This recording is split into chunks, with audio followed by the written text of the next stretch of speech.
Assalamualaikum, salam Malaysia Madani. Berikut rangkuman berita utama hari ini. Menangani Islamofobia, antara isu utama yang dibincangkan Perdana Menteri Datuk Seri Anwar Ibrahim bersama Presiden Turkiye Recep Tayyip Erdogan di luar Perhimpunan Agung Pertubuhan Bangsa Bersatu UNGA ke-78. Ya, kita bincang pertamanya tentu ada beberapa siri persidangan yang telah dianjurkan dan akan diteruskan, dan sekiranya dia hadir dalam kunjungan ke Malaysia, di antara isu yang akan ditekankan ialah usaha untuk mengadakan pertemuan yang lebih luas di kalangan rakan-rakan di Asia Tenggara khususnya, supaya ada satu kesepakatan antara negara untuk menangani ini. Dalam kenyataan bersama selepas pertemuan itu, kedua-dua pemimpin mengutuk sekeras-kerasnya insiden pembakaran Al-Quran baru-baru ini dan wacana populis yang menghasut kebencian terhadap Islam. Datuk Seri Anwar dan Erdogan turut menyambut baik penerimaan resolusi Perhimpunan Agung 76 Palang 254 untuk mengisytihar 15 Mac sebagai Hari Antarabangsa Memerangi Islamofobia. Dalam pada itu, Malaysia Airports Holding Berhad MAHB akan terus mengendalikan lapangan terbang Sabiha Gökçen di Istanbul. Presiden Erdogan memberitahu Datuk Seri Anwar yang kerajaannya berpuas hati terhadap keupayaan MAHB. Kerana dalam peringkat pertama itu dia puas hati dengan kejayaan MAHB di Sabiha Gökçen Airport.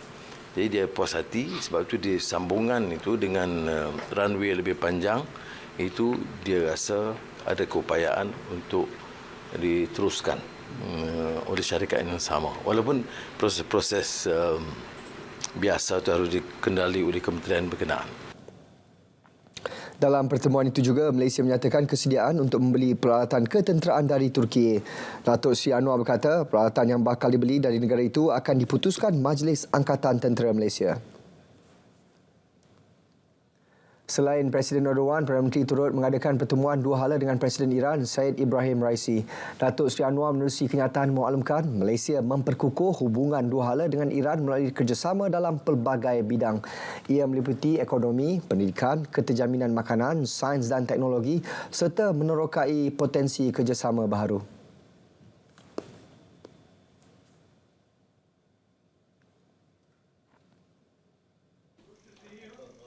Selepas pertemuan itu, Datuk Seri Anwar turut mengadakan mesyuarat dua hala dengan Presiden Sri Lanka Ranil Wickremesinghe di Hotel Penginapan Perdana Menteri di New York.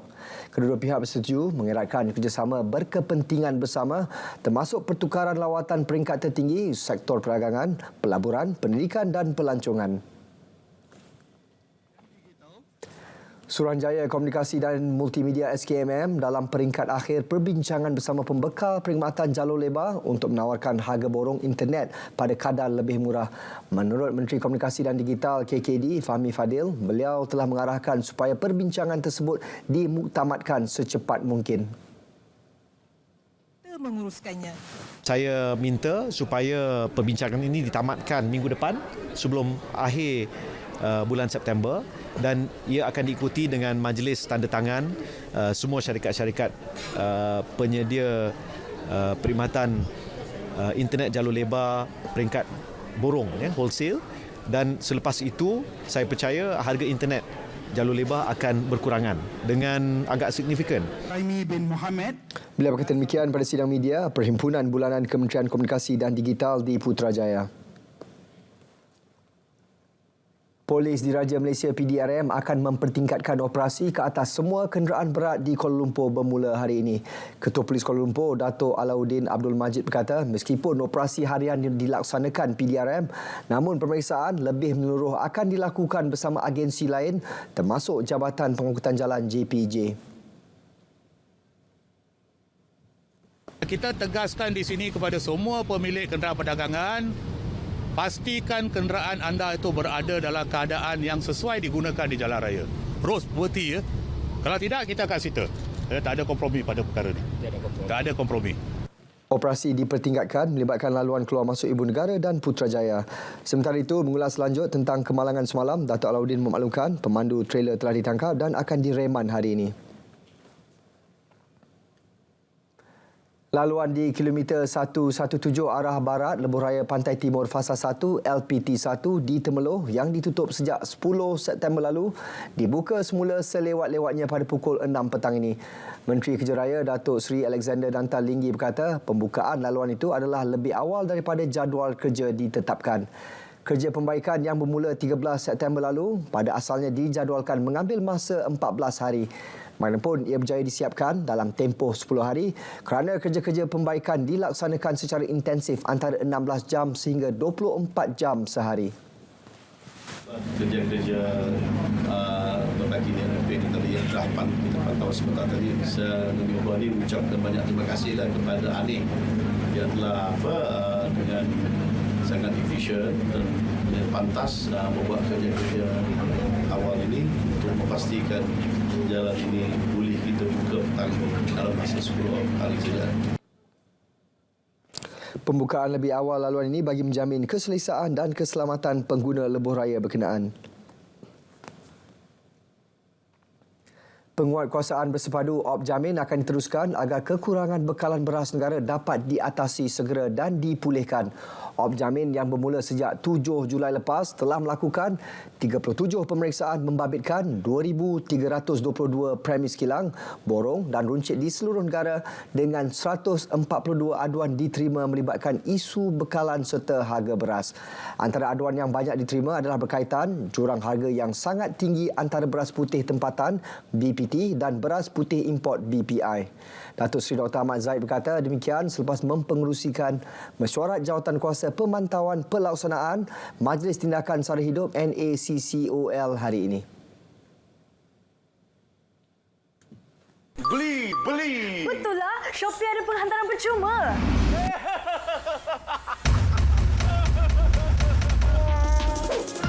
Kenapa bayar kalau dapat penghantaran percuma di Shopee?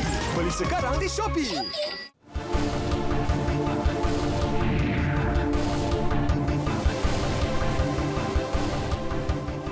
Sebanyak 30 buah rumah telah dinaiki air ekoran banjir kilat yang berlaku di daerah Larut Matang dan Selama hari ini. Antara kawasan yang terjejas adalah di Kampung Bendang Luas, Kampung Masjid dan Kampung Teras. Sekretariat Jawatankuasa Pengurusan Bencana Negeri menerusi kenyataan memaklumkan kedalaman air banjir tersebut adalah sedalam 1 meter. Bagaimanapun, tiada pusat pemindahan sementara PPS dibuka setakat ini. Operasi pemantauan masih dijalankan. Seorang lelaki yang dilaporkan hilang malam tadi telah dijumpai di Sungai Dinding, Jambatan Raja Permaisuri Bainun Setiawan hari ini. Bangsa berumur 39 tahun dipercayai terjun ke sungai berkenaan. Penolong Pengarah Operasi Jabatan Bomba dan Penyelamat Malaysia JBPM Perak, Sabarozi Nur Ahmad berkata pihaknya menerima panggilan pada jam 9.24 malam semalam. Sepasukan anggota dari Balai Bomba dan Penyelamat BBP Setiawan telah digerakkan ke lokasi kejadian. Setibanya di lokasi, pihaknya menemukan sebuah kereta. Operasi mencari dan menyelamat telah dilakukan hari ini dengan menggunakan kaedah pencarian di permukaan di sekitar pesisiran Sungai Dinding. Mayat lelaki itu ditemukan terapung pada pukul 12.10 tengah hari, 1.5 km dari lokasi mangsa hilang. Mangsa kemudiannya diserahkan kepada pihak polis untuk tindakan lanjut. Sistem bersepadu air hasil negeri Kedah kini memasuki fasa kedua. Fasa pertama sebelum ini hanya tertumpu pada pembayaran yang melibatkan pentadbiran tanah. Menurut Pegawai Kewangan Negeri Datuk Ishak Murad, fasa kedua melibatkan pembayaran pentadbiran daerah seperti bayaran cukai pintu dan sewaan rumah kediaman kerajaan negeri. Fasa berikutnya akan diperluaskan kepada semua jabatan negeri. Pengguna boleh membuat bayaran melalui 3 medium iaitu mesin terminal, pembayaran atas talian dan juga pembayaran melalui kios air bayak. Di Langkawi terdapat 2 kios iaitu di Mukim Kuah dan Air Hangat.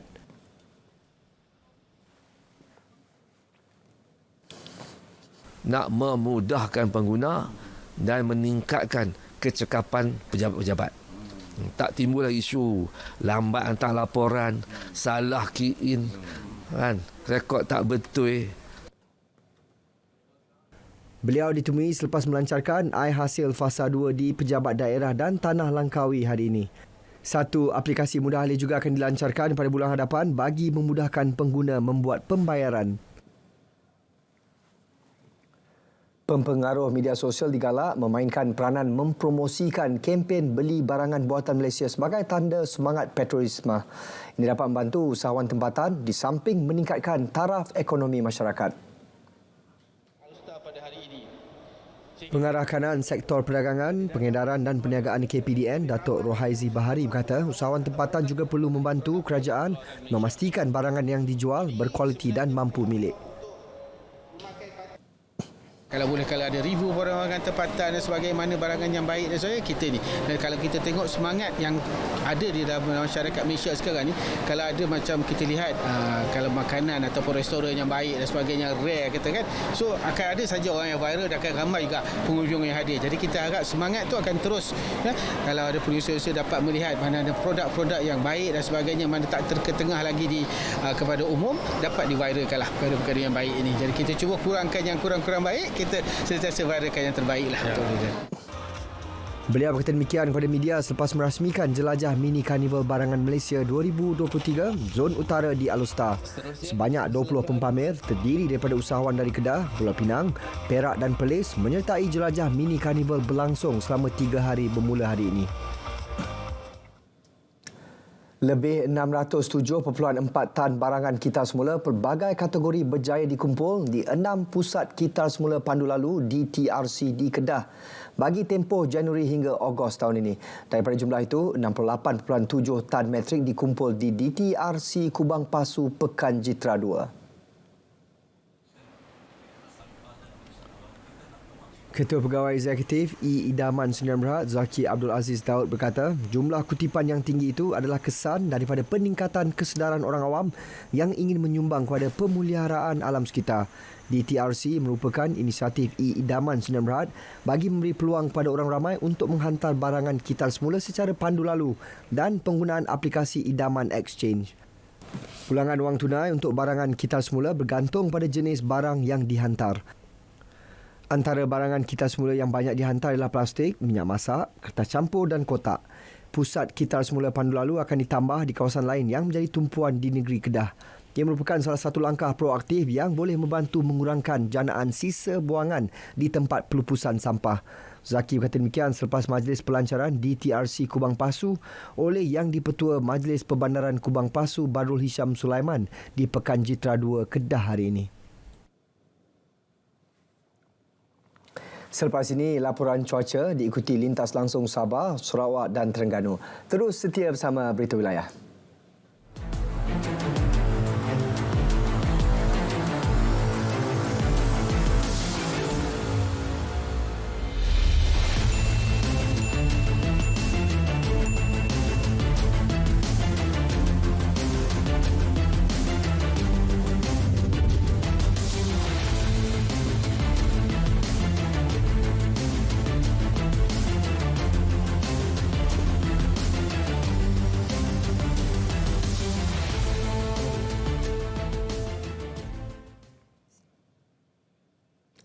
Seterusnya, kita ikuti laporan cuaca semasa seluruh negara bersama Pegawai Met Malaysia, Atikah Marziah Mokhtar.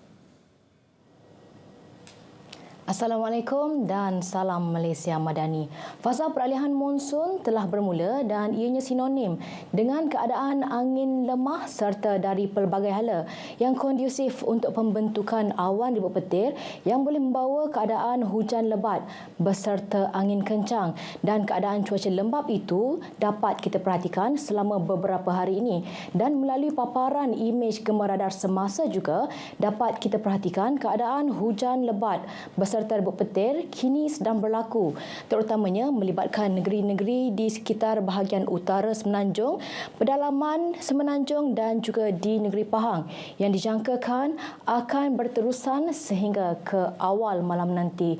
Bagi negeri Sabah dan juga Sarawak pula, diperhatikan keadaan hujan lebat beserta ribut petir turut sedang berlaku di hampir kesemua bahagian melibatkan negeri Sabah dan juga di negeri Sarawak. Dan untuk keadaan cuaca pada hari esok, Jabatan Meteorologi Malaysia masih lagi menjangkakan keadaan cuaca lembap berpotensi untuk berlaku di sekitar kawasan perairan Selat Melaka dan juga melibatkan perairan negeri-negeri di pantai timur Semenanjung yang boleh memberikan kesan keadaan cuaca mendung dan juga hujan, terutamanya di sekitar kawasan pesisiran pantai negeri yang terbabit. Dan untuk negeri Sabah dan juga Sarawak pula, keadaan cuaca lembap turut berpotensi untuk berlaku, terutamanya di sekitar bahagian barat negeri Sarawak serta di sekitar bahagian timur negeri Sabah menjelang awal pagi esok. Baik, ini sahaja ramalan cuaca yang dapat saya kongsikan pada petang ini.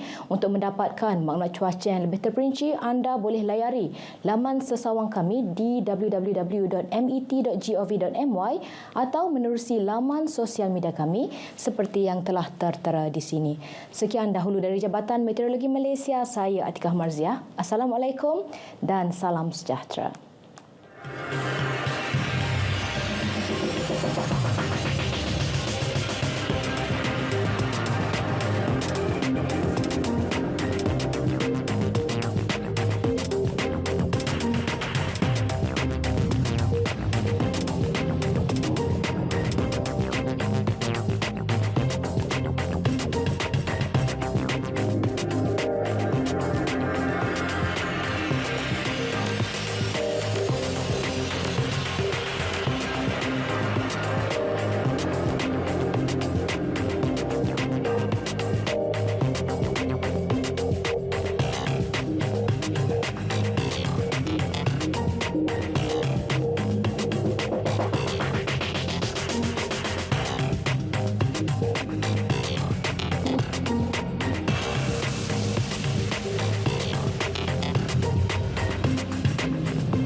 Bos, betul lah Shopee ada penghantaran percuma.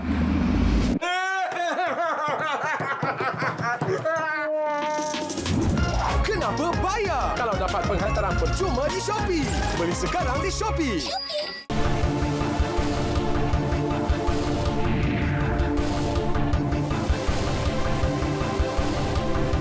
Antara fokus negeri di bawah Bayu, baki projek Lebuh Raya Pen Borneo Sabah Fasa 1 perlu dilaksana tahun ini. Laporannya bersama Radwin Robin di Kota Kinabalu. Silakan Radwin. Baik, Sahih. Kerajaan negeri berharap jajaran Lebuh Raya Pen Borneo Sabah Fasa 1 yang masih berbaki dilaksana tahun ini, ia termasuk jajaran di Pantai Timur iaitu pakej 16 dari checkpoint Tawau sempurna hingga ke Kinabatangan dan seterusnya dari Telupit ke Ranau. Kita telah mendengar kenyataan daripada Yang Amat Berhormat Perdana Menteri bahawa pakej-pakej fasa 1 yang berbaki ini akan cuba dimula dilaksanakan sebelum akhir hujung tahun ini. Dan Kerajaan Negeri Sabah amat berharap ianya dapat direalisasikan. Datuk Syahilmi yang juga Menteri Kerja Raya menyatakan demikian ketika diminta mengulas kembara kenali Borneo yang di-Pertuan Agong Al-Sultan Abdullah Riayatuddin Al-Mustafa Billah Shah dan Raja Permaisuri Agong Tunku Azizah Aminah Maimunah Iskandariah yang menelusuri Lebuh Raya Pen Borneo menghubungkan Sabah, Sarawak dan Brunei. Secara personal, saya berharap yang di-Pertuan Agong nampak bahawa pentingnya Lebuh Raya Pen Borneo Sabah itu disiapkan kerana yang di-Pertuan Agong nampak sekiranya ianya disiapkan, ianya memacu pertumbuhan ekonomi negeri Sabah. Kembara kenali Borneo 3 hingga 13 September lalu bermula di Tawau, Sabah dan berakhir di Teluk Melano, Sarawak sejauh 2,154 kilometer. Sementara itu, mengulas kenyataan Timbalan Perdana Menteri Datuk Seri Fadila Yusof bahawa proses perolehan projek Lebuh Beraya Pan Borneo akan dibuat melalui kaedah tender prakelayakan, Datuk Shah Helmi menjelaskan kerajaan negeri akan menentukan kriteria prakelayakan tersebut untuk dimajukan kepada Kementerian Kerja Raya. Datuk Shah Helmi ditemui pemberita selepas merasmikan penutupan sambutan Bulan Kebangsaan dan Hari Malaysia peringkat daerah putatan di Dewan Seri Putatan. Kemajuan pemindahan Ibu Negara Indonesia Fasa 1 dari Jakarta ke Kalimantan telah mencapai 36%. Ia menjanjikan harapan besar bagi Sabah dan Indonesia kerana keputusan itu bukan sahaja membentuk semula lanskap negara berkenaan, malah mendatangkan pelbagai kesan positif yang bakal dinikmati negeri di bawah bayu. Konsulat Jenderal Republik Indonesia di Kota Kinabalu, Rafael Walangitan percaya pemindahan ibu kota Indonesia itu akan membawa bersama gelombang peluang dalam pelbagai cara kepada Sabah.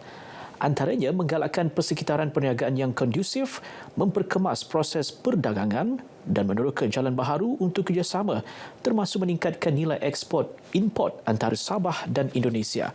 Rafael berucap dalam majlis resepsi diplomatik Hari Ulang Tahun Kemerdekaan Republik Indonesia ke-78 di Kota Kinabalu.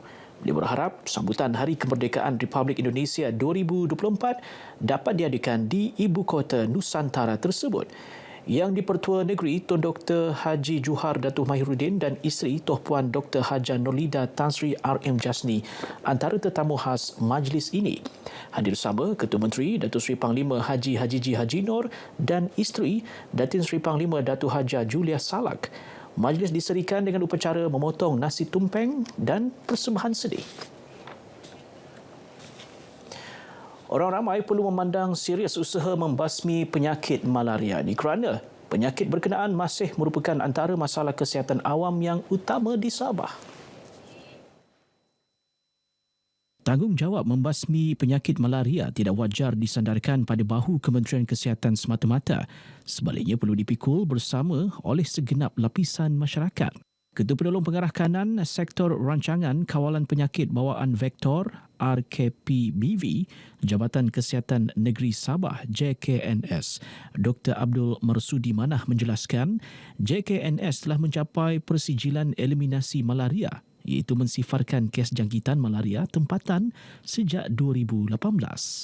Kejadian jangkitan malaria tempatan yang maksudnya mendapat jangkitan malaria di Sabah yang disebabkan oleh nyamuk di Sabah adalah kosong. Ya, jadi saya ingin mengucapkan tahniah pada seluruh masyarakat dan juga Kementerian Kesihatan sebab kita dapat achieve benda itu.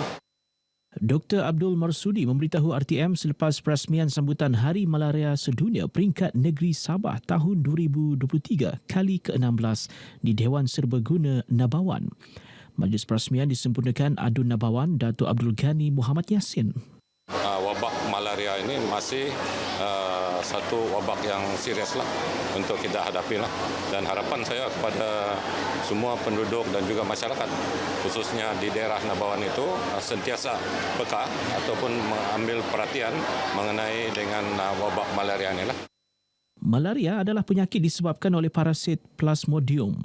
Ia merebak melalui gigitan nyamuk Anopheles betina yang telah dijangkiti parasit. Gejala penyakit malaria termasuk demam, menggigil, sakit kepala dan sakit otot.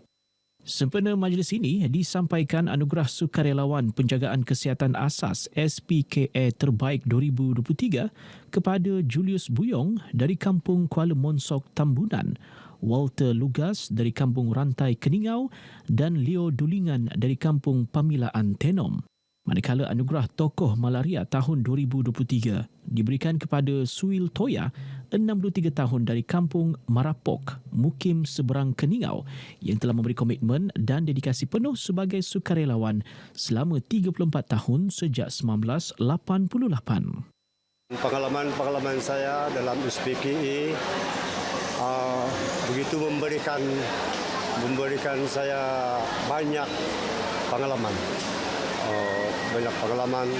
Dan juga saya berterima kasih daripada Pusat Kesihatan kerana memberikan saya apabila saya masuk di hospital diberi bayaran percuma.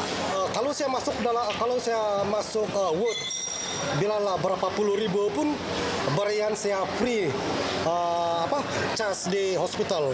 Misalnya anak istri saya dia sedang kemo.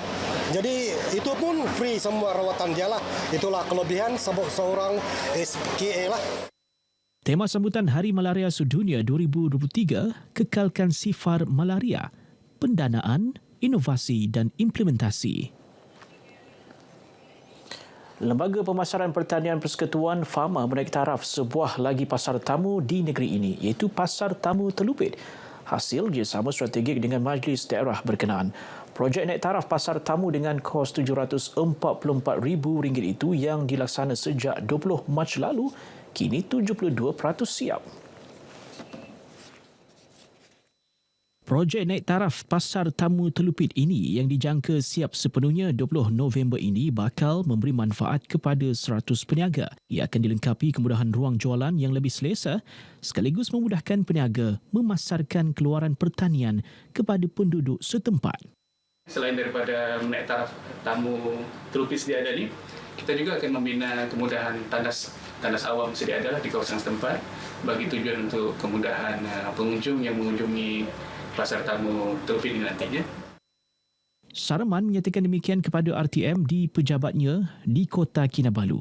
Setakat ini, 5 pasar tamu di Sabah telah dinaik taraf, iaitu Pasar Tamu Keningau, Kudat, Kunak, Beluran dan Tuaran, melibatkan kos keseluruhan RM6.5 juta.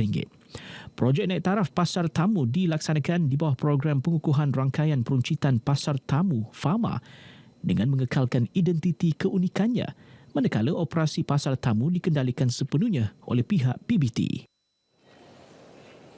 Pementasan musikal 1963 sempena sambutan Hari Malaysia mampu membawa rakyat mengenang kembali perjuangan dan pengorbanan pemimpin negeri khususnya Tun Mustafa membawa Sabah dalam pembentukan Malaysia.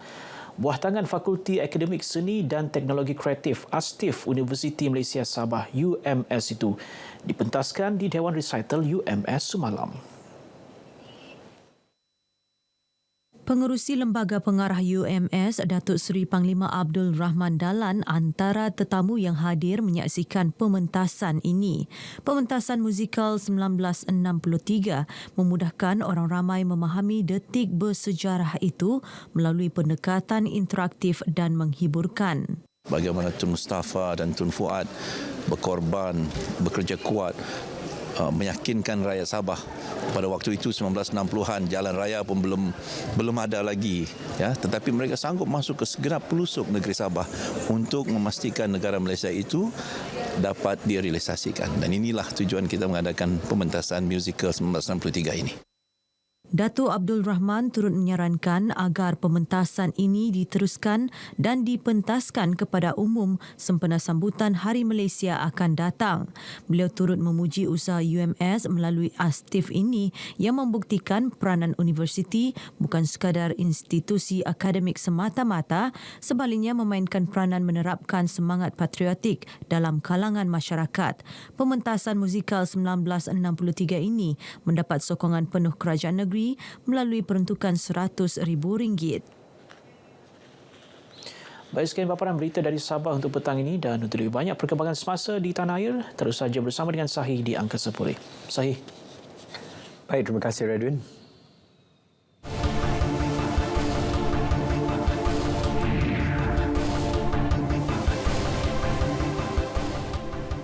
Seterusnya kita ke Bumi Kenyalang. Banjir di Ulu Medamit Limbang antara paparan berita dari Sarawak petang ini. Kita langsung saja bersama Bumawin. Silakan Buma. Baik Sahih, terima kasih. Satu pusat pemindahan sementara PPS dibuka di Dewan Masyarakat Medamit Limbang bagi menempatkan 178 penduduk daripada 61 keluarga yang terjejas banjir di kawasan Ulu Medamit. Ketua Polis Daerah Limbang, Superintendent Parum Niot berkata PPS tersebut mula dibuka pukul 4 petang semalam ekoran peningkatan paras air. Buat masa ini keadaan pergerakan air masih ada tempat yang bertahan, ya, air bertahan, dan ada juga setengahnya mengalir agak surut, ya, agak surut dan setakat buat masa ini di kawasan Batu Danau pula, ya, di kawasan Batu Danau ada kawasan-kawasan yang telah dinaiki air sebab pergerakan dia menghilir, ya, menghilir mengikut aliran sungai ke kawasan hilir.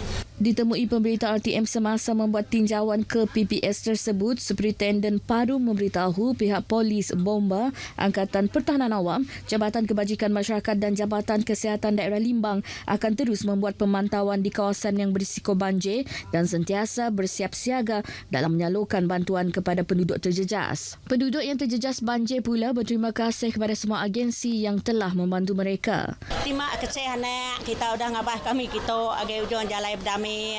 Labai kami tu selalu amat banjir. Labai kami kapulai ke rumah hai agak masih banjir anak rumah kami berdau tuci. Buarian kami pernah dijual ame hanyuat laba naik banjir. Terima kasih kerjaan udah nolong kami, udah bantu kami banjir. Terima kasih besar-besar ngasuh kerjaan.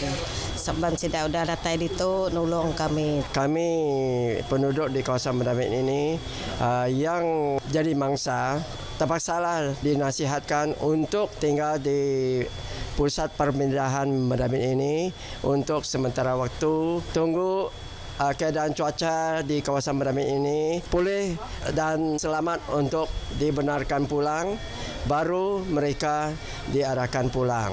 Pegawai Pertahanan Awam Daerah Limbang, Lieutenant Pertahanan Awam Mirwan Shah Masri memberitahu banjir berlaku susulan hujan berterusan sejak 3 hari lalu.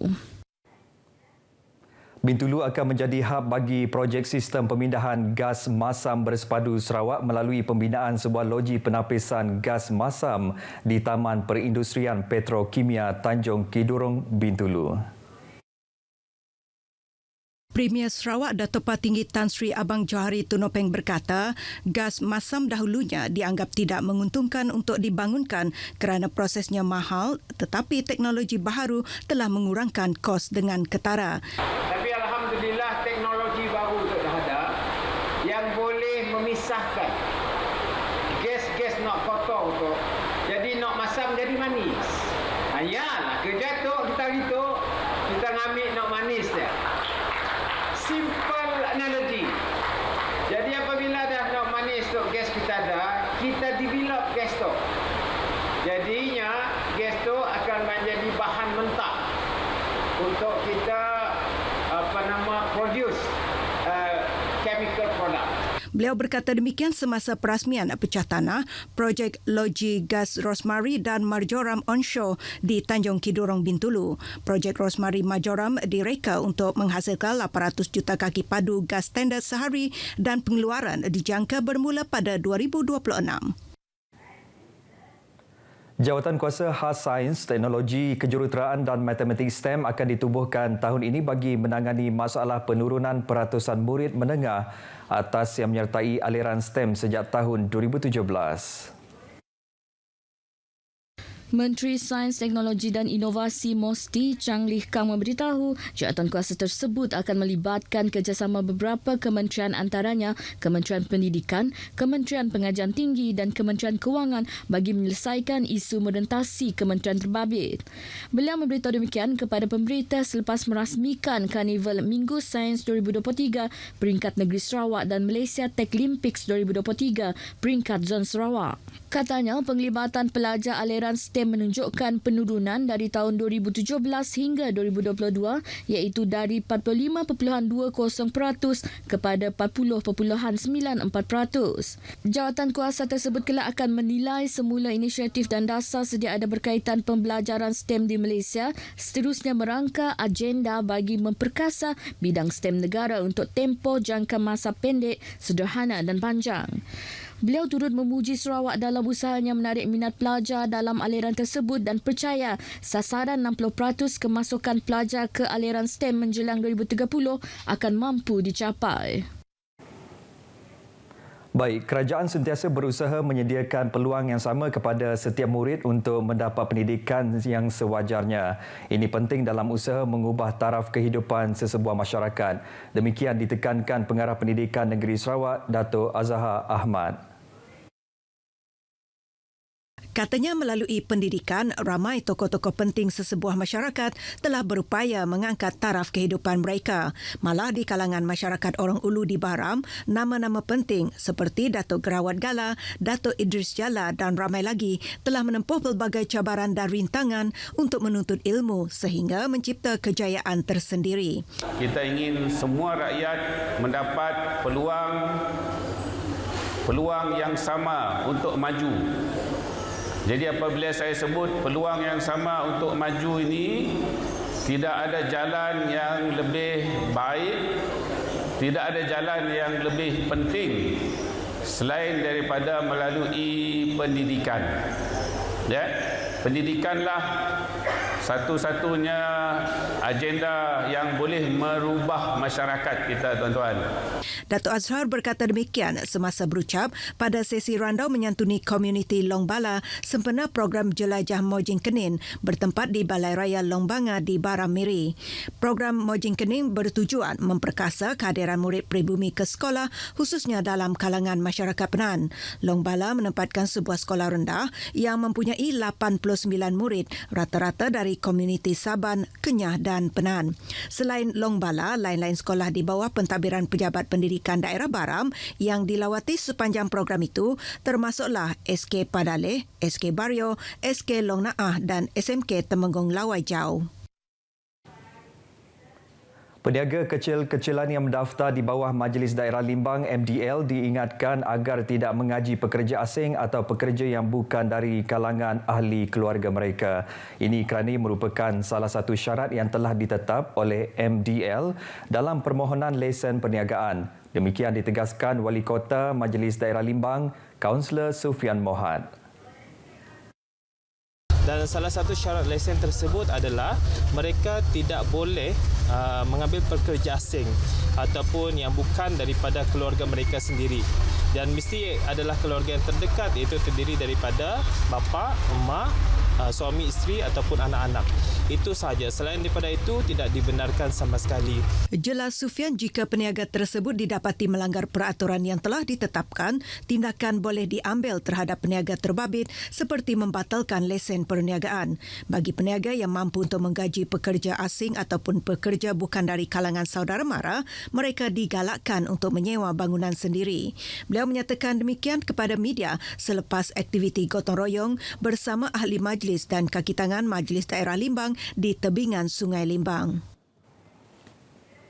Baik saudara, perkongsian itu tadi mengakhiri berita dari Sarawak. Salam Malaysia Madani. Kita kembali bersama Sahi di Angkasa Puri untuk berita seterusnya. Sahi, silakan. Baik, Bumar, terima kasih. Sebuah bangunan blok tadika sekolah jenis kebangsaan SJK Tukau, Jalan Bakar Miri terbakar pagi tadi. Walau bagaimanapun, kebakaran itu tidak melibatkan sebarang kecederaan dan kemalangan jiwa. Ketua Bahagian Forensik Kebakaran Jabatan Bomba dan Penyelamat Zon 6 Miri, Awangku Muhammad Hazmin Awang Zainal berkata pihaknya menerima panggilan kecemasan pukul 6.18 pagi. Sepasukan bomba dari Balai Bomba dan Penyelamat Miri telah diarah ke lokasi dan mendapati kebakaran melibatkan bangunan satu tingkat struktur kekal. Anggota bomba bertindak memadamkan api dan kebakaran berjaya dikawal pukul 7.25 pagi. Kebakaran itu telah menyebabkan 50% dari bangunan tadika itu musnah. Punca kebakaran dan kerugian masih disiasat.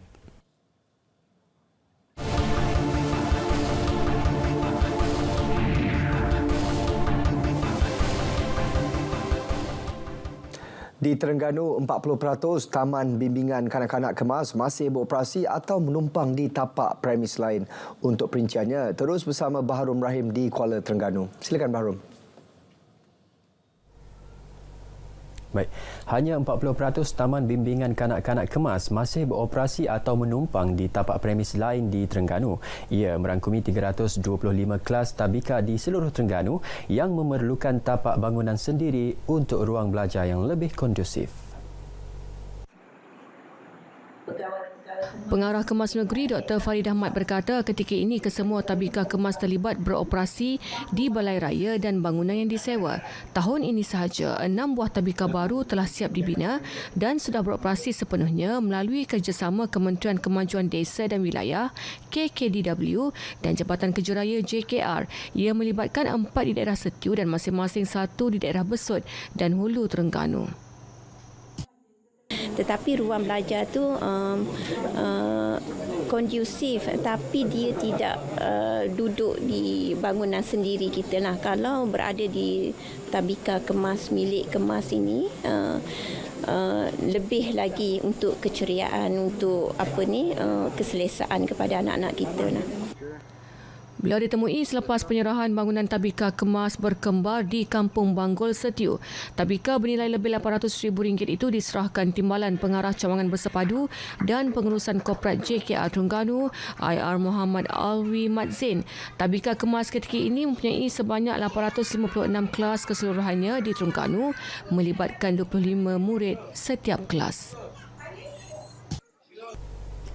Kekangan bahasa antara cabaran utama yang dihadapi juara pendebat bahasa Arab terbaik dunia, Wan Amza Izzuddin Wan Muhammad Azlan semasa menyertai kejohanan debat bahasa Arab sekolah-sekolah antarabangsa di Doha, Qatar awal September lalu. Pasukan debat bahasa Arab yang mewakili negara itu terpaksa meneliti setiap bait yang diucapkan pesaing yang lebih fasih berbahasa Arab, antaranya dari Bahrain, Algeria dan Jordan. Pelajar tingkatan 5 Sekolah Menengah Agama Atas Sultan Zainal Abidin Semaza Kuala Terengganu tersebut menyifatkan gelaran yang dirangkul adalah hasil usaha semua pihak. Selain Wan Amzar, rakan sekolahnya Abdul Muiz Hasanuddin turut meraih gelaran pendebat kedua terbaik. Kedua-dua mereka berjaya menewaskan peserta lain dari 34 negara yang mengambil bahagian. Turut berada dalam kumpulan pendebat negara adalah 2 pelajar Ma'had Pontian Johor yang dibimbing pensyarah Universiti Islam Antarabangsa UIA diketuai Muhammad Iqmal Hakimi Muhammad Helni. Jadi walaupun ada sedikit orang kata masalah bagi memahami apa yang dilontarkan oleh pihak lawan dan masalah dalam menyampaikan idea sendiri, namun alhamdulillah hasil tunjuk ajar jurulatih daripada Universiti Islam Antarabangsa Malaysia UIA dan juga dorongan daripada kawan-kawan seperjuangan dapat juga saya atasi masalah tersebut. Bagi saya ciri-ciri yang perlu ada, pertama sekali mesti berani mencuba, tak perlu malu-malu Allah terhadap pengucapan awam khususnya. Seterusnya yang kedua perlu banyakkan membaca bagi saya, kerana bila mana kita masuk kepada perdebatan sebenarnya kita bercakap mengenai realiti. Sementara itu, Pengetua Semaza Engku Abdullah Engku Dalam Ahmad berkata lebih ramai pelajar akan dibimbing sebagai pelapis pendebat bahasa Arab dalam masa terdekat. Dan kita telah melatih pelapis ini, itu pelajar-pelajar tingkatan 3. So insya-Allah kita akan bangkit balik supaya menjuarai di peringkat yang tertinggi. Lebih membanggakan, anak keempat daripada 5 beradik ini adalah bakat terbitan RTM 2017 Mini Parlimen. Giat Mara berjaya melahirkan 50 usahawan pelbagai bidang bertaraf jutawan daripada keseluruhan 14,000 usahawan keluaran Giat Mara sejak 1986. Satu buku yang mengumpulkan 50 usahawan berkenaan akan dilancarkan dalam masa terdekat. Ketua Pegawai Eksekutif Giat Mara Malaysia TS Ahmad Hamdi Ibrahim berkata mereka dilahirkan Giat Mara merangkumi bidang kemahiran iaitu jahitan, masakan, bangunan, kimpalan dan automotif. Justru Giat Mara optimis melahirkan lebih ramai lagi usahawan bertaraf dunia dengan pengoperasian 232 pusat di seluruh negara. Yang pertamanya, mereka berpeluang untuk melanjutkan pelajaran melalui program artikulasi bersama dengan IKM dan KKTM. So, dia buat sampai ke diploma dan seterusnya. Dan yang keduanya, mereka juga akan dipinang atau diambil oleh industri untuk terus bekerja dalam bidang-bidang yang mereka belajar. Kalau weldingnya, mereka akan pergi ke offshore atau ke industri-industri yang memerlukan kemahiran welding. Dan seterusnya, kepada yang minat menjadi usahawan, kita ada program-program pembangunan usahawan yang kita ada dalam kerangka kita. Beliau ditemui selepas Majlis Graduasi Giat Mara Malaysia ke-36 peringkat Zon Timur di Kuala Terengganu. 700 graduan dari Pahang, Terengganu dan Kelantan menerima scroll yang disampaikan Timbalan Pengerusi Giat Mara Malaysia, Datin Nasriah Nasri. Saya mengambil masa 2 tahun setengah untuk ke SKM 3. Jadi pada SKM 2 selama setahun bersama PKP dan 3 bulan professional specialized dan SKM 3 selama 6 bulan. Kenapa? Pilih Giat Mara kerana kita dah nampak potensi untuk pergi lebih jauh lah. Maksudnya lepas SPM tu terus minta Giat Mara? Yes, betul. Minta Giat Mara. Okay. So apa plan sebenarnya? Plan lepas ni? Untuk saya buat bisnes dan untuk buka kedai sebagainya. Bila masuk kena hari ni, Giat Mara ni rasa macam aku boleh buat semua kan. Macam bila tengok TikTok je macam rasa macam boleh buat. Bila tengok TikTok, lama ni duduk rumah tengok saja je macam dah boleh nak buat. Sekian berita dari Terengganu, kembali semula kepada rakan penyampai di Angkasa Puri. Terima kasih Baharum. 8 premis diarah tutup Jabatan Kesihatan Negeri Kelantan JKNK kerana tidak mencapai tahap kebersihan ditetapkan. Ia hasil operasi bersepadu premis bersih yang dilaksanakan di daerah Pasir Putih semalam. Pengarah JKNK Datuk Dr. Zaini Husin menerusi satu kenyataan yang dikeluarkan semua premis berkenaan diarahkan tutup selama 14 hari di bawah Seksyen 11 Akta Makanan 1983. Menurut beliau, operasi berkenaan melibatkan 52 buah premis makanan yang terletak di sekitar Pasir Putih. Sebanyak 109 notis Seksyen 32B turut dikeluarkan kepada pemilik premis dan pengendali makanan atas pelbagai kesalahan kerana melanggar peraturan-peraturan kebersihan makanan 2009. Kompaun paling banyak membabitkan pakaian pengendali makanan sebanyak 91 notis.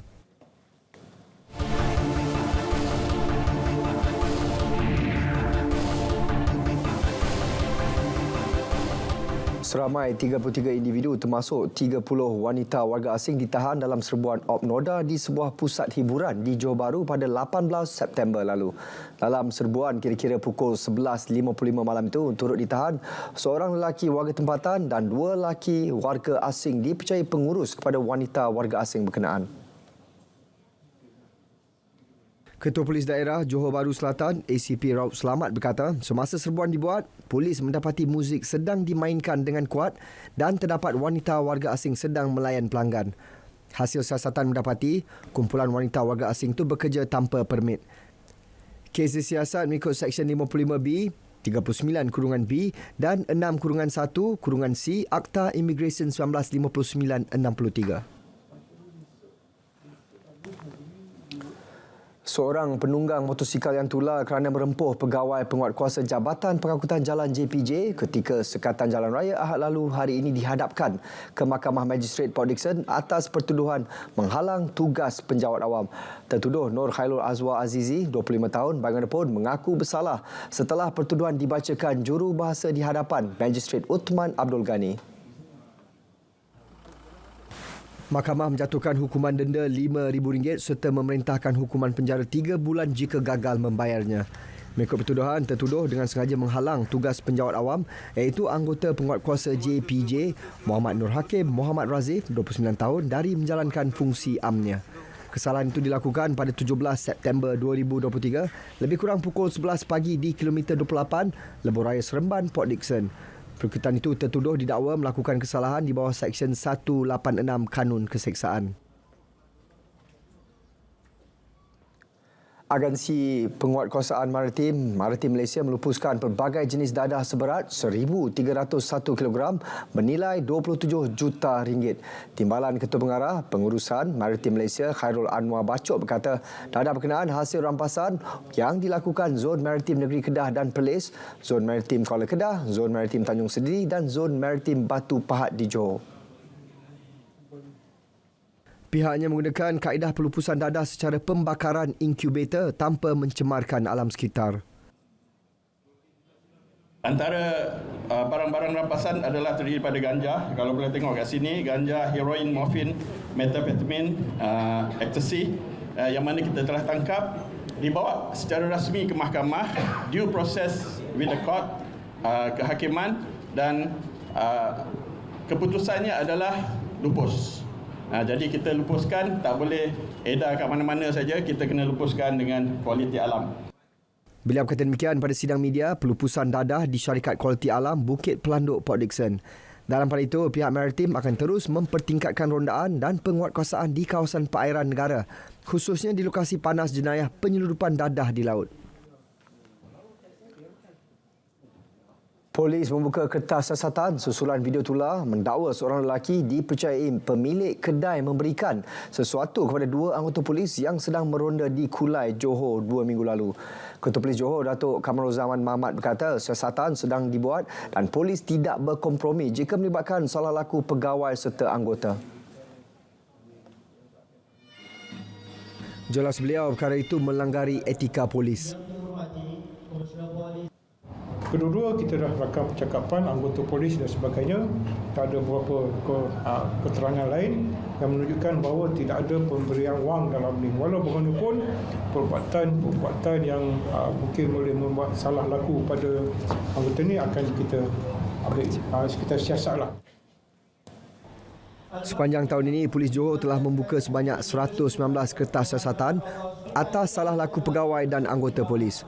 Daripada jumlah tersebut, 1 pegawai kanan dan 10 anggota telah digantung tugas dan ditamatkan perkhidmatan. Manakala 1 pegawai dan 13 anggota polis ditahan kerja atas kesalahan yang dituduh di mahkamah. Beliau berkata demikian di Ibu Pejabat Polis Kontijen IPK Johor.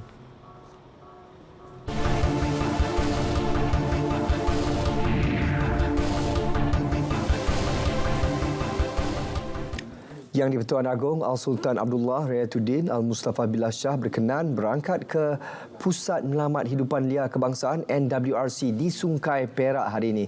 Sultan Perak Sultan Nazrin Shah dan pemangku Raja Pahang Tengku Mahkota Tengku Hasanal Ibrahim Alam Shah turut berkenan menyertai Sri Paduka dalam lawatan tersebut. Dalam lawatan itu, Al-Sultan Abdullah berkenan menerima takliman oleh Pegawai Jabatan Perlindungan Hidupan Liar dan Taman Negara Perhilitan Semenanjung Malaysia mengenai operasi NWRC. Baginda menyaksikan sendiri inisiatif konservasi hidupan liar di pusat itu termasuk harimau Melaya, beruang matahari, tapir dan seladang. Yang di-Pertuan Agong turut berkenan melepaskan burung murai batu yang merupakan hasil rampasan sebagai simbolik lawatan sulung Sri Paduka. NWRC ditubuhkan sebagai pusat penyelamat iaitu penempatan sementara hidupan liar yang dirampas di bawah Akta Perdagangan Antarabangsa mengenai spesies terancam 2008 dalam kurungan Akta 686. 3 agensi di bawah Kementerian Komunikasi dan Digital perlu memperkukuhkan kerjasama dalam merangka strategi bagi menangkis berita palsu. Ia melibatkan Radio Television Malaysia RTM, Pertubuhan Berita Nasional bernama dan Jabatan Penerangan Japan. Menteri Komunikasi dan Digital Fahmi Fadil berkata ketiga-tiga agensi tersebut perlu menjadi barisan hadapan dalam menangkis sebarang maklumat tidak tepat di media sosial dan media arus perdana secara segera. Ia bagi mengelak berlaku salah faham dan kekeliruan yang berpanjangan dalam kalangan masyarakat ekoran penyebaran berita dan maklumat palsu. Saya ditegaskan dalam ucapan tadi tentang pentingnya warga KKD terutamanya menjadi antara barisan hadapan untuk menangkis fitnah ataupun memperbetulkan maklumat yang tidak tepat ataupun tidak betul dalam media sosial dan juga media arus perdana. Dan saya tegaskan susulan kepada jawapan saya kepada Ahli Parlimen Ampang baru-baru ini di Parlimen sewaktu menggulung dalam penggulungan kajian separuh penggal Rancangan Malaysia ke-12. Mungkin kita ingin wujudkan satu slot baru yang dalam Parlimen saya sebut sebagai fitnah apa hari ini, tapi mungkin kita akan serasikan.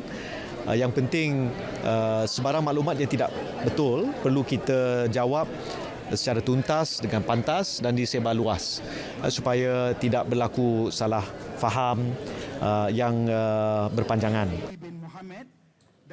Beliau berkata demikian pada sidang media Perhimpunan Bulanan Kementerian Komunikasi dan Digital di Putrajaya.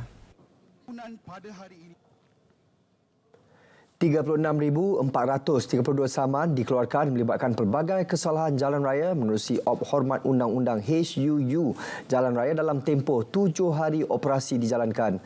Ketua Polis Kuala Lumpur Datuk Alauddin Abdul Majid berkata operasi yang bermula 15 September lalu melibatkan 45 pegawai kanan polis dan 754 pegawai rendah polis. Dan kita juga telah pun membuat tangkapan sebanyak 59 orang atas pelbagai kesalahan termasuk jenayah. Ya, selain trafik juga kesalahan jenayah. Ya, kita juga membuat sitaan sebanyak 29 buah kenderaan yang melibatkan 27 motosikal dan juga 2 buah lori.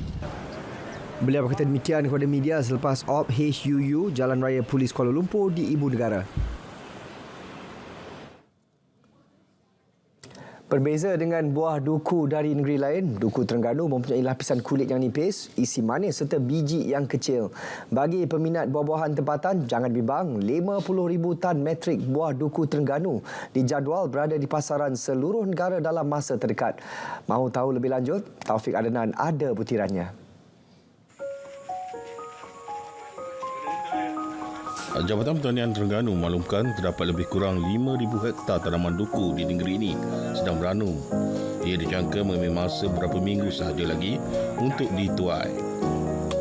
Sekarang ni kita anggarkan lebih kurang 5,000 hektar duku yang ada di Terengganu ni sedang ranum untuk dipasarkan ke seluruh Malaysia. InsyaAllah lah. Nah, dengan aset yang kita ada, insyaAllah kita bantu petani sebaik mungkin. Bagi membantu pekebun memasarkan duku Terengganu dengan lebih efisien dan mengelak berlaku lambakan buah, Jabatan Pertanian Negeri dan Farma akan menggerakkan keseluruhan aset jualan buah musim itu. Turut digerakkan usaha membawa masuk pemborong luar untuk agihan buah secara terus dari pusat edaran berdaftar. Menurut Datuk Zulkifli, proses penuaian duku Terengganu memerlukan ketelitian. Ia hanya boleh dikutip pada waktu tertentu. Jika tidak kena gayanya, bahagian kulit buahnya dikuatiri bertukar kemerahan dan menghitam serta tidak tahan lama. Jadi yang paling penting duku Terengganu ni manis, sedap, berjus. Tidak banyak macam dokong jus dia. Kalau banding dengan dokong, dia ada jus air banyak. Tapi duku Terengganu ni kalau buka memang kita makan tak puas dia. Itulah kelebihan duku Terengganu. Jadi kita tak boleh ambil tangkai duku Terengganu. Kalau ambil tangkai, pokok di sana merajuk dia. Jadi senangnya dia pegang itu luruk. Dia luruk letak kain ke apa untuk menjaga kualiti. Pemilik Pusat Pengumpulan Duku Lansat Terengganu kawasan Jenagor, Abdullah Ahmad berkata, 300 tan metrik buah itu dipasarkan pada musim lepas. Kalau yang kita grading ni, pecah-pecah, yang kalau orang naik pagi tu dia lebang jadi merah tu. Kita tak ambil lah. Itu satu kereta piknik tu dalam satu baku tu 20 je. Tambah baku 23. 20 kilo. 20 kilo buah. Lazimnya ia dijual di pasaran pada harga serendah RM3 sekilogram. Ingin cuba? Nantikan duku Terengganu di pasaran. Taufik Adnan, RTM.